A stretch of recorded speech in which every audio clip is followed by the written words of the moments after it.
अस्सलाम वालेकुम दोस्तों कराची पाकिस्तान का सबसे बड़ा और आबादी के लिहाज से ये दुनिया के बड़े तरीन शहरों में 12वें नंबर पर आता है।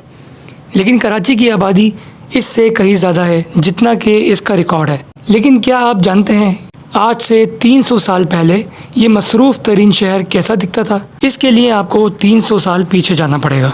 Welcome to my channel Salman Info world.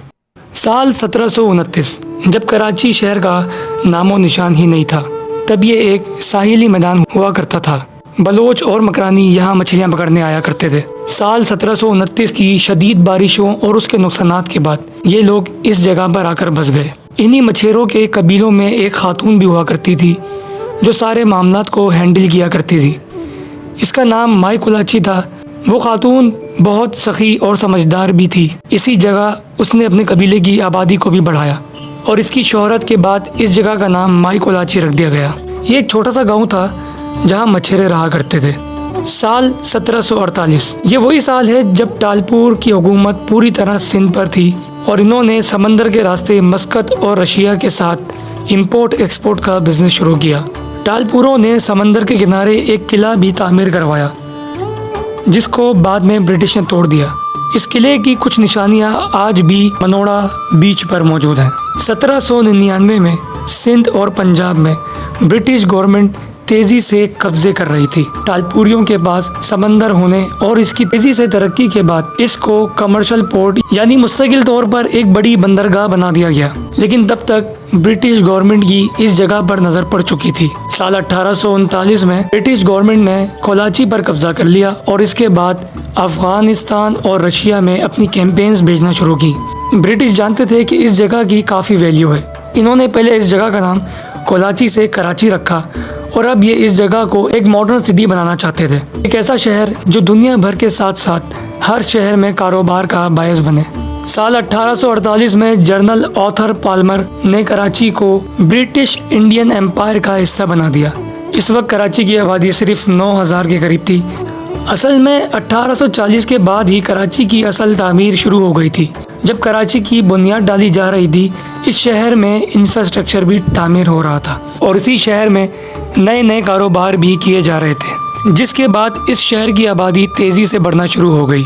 1857 में अफगान इंडिपेंडेंस वॉर में कराची पर कब्जा करने की कोशिश की गई, जो कि ब्रिटिशर्स ने नाकाम बना दी। और सबसे हैरत अंगेज बात ये कि 1864 में साउथ एशिया का पहला टेलीग्राफिक मैसेज इंग्लैंड भी कराची से ही भेजा गया था। 1878 में ब्रिटिश एम्पायर ने पूरे कराची को ट्रेन के जरिए पूरे इंडिया और तमाम इलाकों से कनेक्ट कर दिया ताकि कारोबारी आमदोरफ्त में मज़ीद आसानी हो सके और ट्रैवलिंग में भी आसानी हो सके। 1890 में फेरल हॉल के बाद इम्प्रेस मार्केट भी तामीर कराई गई। 1899 में कराची पूरे साउथ का सबसे बड़ा एक्सपोर्टिंग पोर्ट था। इस वक्त कराची की आबादी 4 लाख के करीब थी। कराची में ब्रिटिश ने तेज़ी से तरक्याती काम कराना शुरू किए, जिनमें रोड्स, स्ट्रीट लाइट्स, ट्रैम्प वगैरह। रोज़ाना की बुनियाद पर सड़कों को साफ रखने के लिए यहाँ हर वक्त स्वीपर्स मौजूद हुआ करते थे। कराची की इमारतों को बेहद खूबसूरती से सजाया जाता था। कराची की तरक्की को तेज़ी से बढ़ता देखकर काफ़ी इमिग्रेट्स कराची की तरफ अट्रैक्ट हुए और इन्होंने कराची माइग्रेट करना शुरू किया, जिनमें पारसी, मराठी और क्रिश्चियन वगैरह शामिल थे। 1914 में कराची ब्रिटिश एम्पायर का सबसे बड़ा अनाज एक्सपोर्ट करने वाला पोर्ट बन गया था। अब कराची एक छोटे से गांव से एक मसरूफ़ तरीन शहर बन चुका था। कराची की एक और ख़ास बात ये कि इस मुल्क के बानी कायदे आज़म मोहम्मद अली जिन्ना भी इसी शहर में 1876 को पैदा हुए।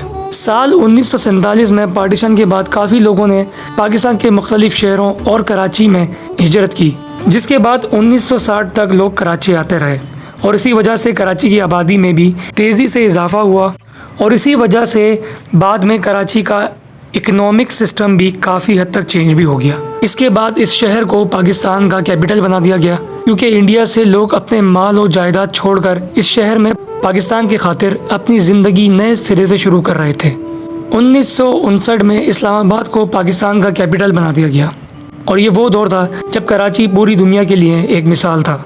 यहाँ तक कि साउथ कोरिया ने भी कराची के 5 एयरप्लेन को कॉपी किया था। और फिर इस शहर के साथ क्या हुआ, इसकी तारीख काफ़ी तल्ख है। 18 और 19 सेंचुरी में यहाँ काफ़ी तादाद में अफ़गान मुस्लिम भी आकर बसे थे और इसी अरसे में कराची काफ़ी इंतशार का शिकार भी हुआ। आज कराची अपनी पुरानी इमारतों की वजह से काफ़ी मशहूर है।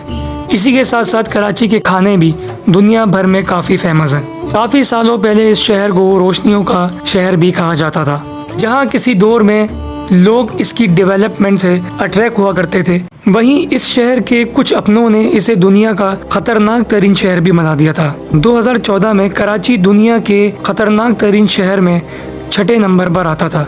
इन सब के बाद कराची दुनिया की डेंजरस लिस्ट से निकल तो गया, लेकिन न जाने आज इस शहर की खूबसूरती को किसकी नजर लग गई। कराची शहर को इंडिया के शहर मुंबई से भी कंपेयर किया जाता है, क्योंकि कराची वाइट शहर है जो पूरे पाकिस्तान को तकरीबन 60% रेवेन्यू जनरेट कर देता है।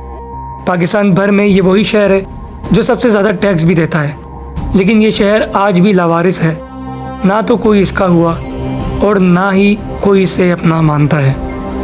जहाँ किसी दौर में कराची एक तेज़ तरीन और तरक्याती शहर हुआ करता था, आज वहीं ये शहर टूटा हुआ, डूबा हुआ और बेसहारा है। एक दौर में जिस शहर को खूबसूरत और द सिटी ऑफ लाइट्स का लक़ब भी दिया जा चुका है, वहीं आज इसी शहर को द सिटी ऑफ गार्बेज या द सिटी ऑफ ट्रैश भी कहा जाता है। कराची की बढ़ती हुई आबादी के साथ साथ यहाँ का बढ़ता हुआ ट्रैफिक और बदतरीन ट्रांसपोर्टेशन, जिनमें आपको आज से 30 से 40 साल पुरानी पब्लिक ट्रांसपोर्ट देखने को मिलेगी, जिनकी वजह से शहर भर में फिज़ा आलूद रहती है। और इसी के साथ साथ कराची के बीचों बीच छोटी बड़ी फैक्ट्रियाँ भी वाक़ हैं, जो इस शहर के एयर पोल्यूशन का भी बाइस है। कराची जैसे बड़े शहर में रोज़ाना हज़ारों टन कचरा गिरता है, जिसमें से शायद ही 3 या 4% साफ़ होता हो। और यही वजह है इस शहर को द सिटी ऑफ लाइट से द सिटी ऑफ गार्बेज कहने की।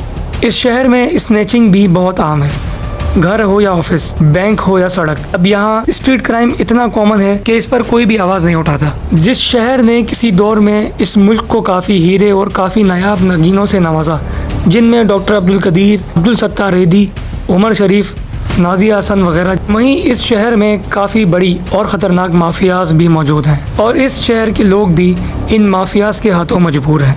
ये एक ऐसा शहर बन चुका है जिसके आधे हिस्से में बिजली नहीं होती, आधे हिस्से में पीने का पानी नहीं है, आधे हिस्से में गैस नहीं है और काफ़ी जगह रोड टूट फूट का शिकार हैं। ये एक ऐसा शहर बन चुका है जिनमें इंटरटेनमेंट की कोई जगह नहीं, सिवाय चंद समंदरी मकामात और महंगे महंगे रेस्टोरेंट्स के।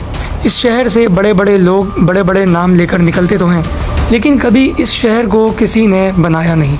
ये शहर आज भी लावारिस है और आज भी विदाउट एनी मेंटेनेंस पूरे पाकिस्तान को कमा कर देता है।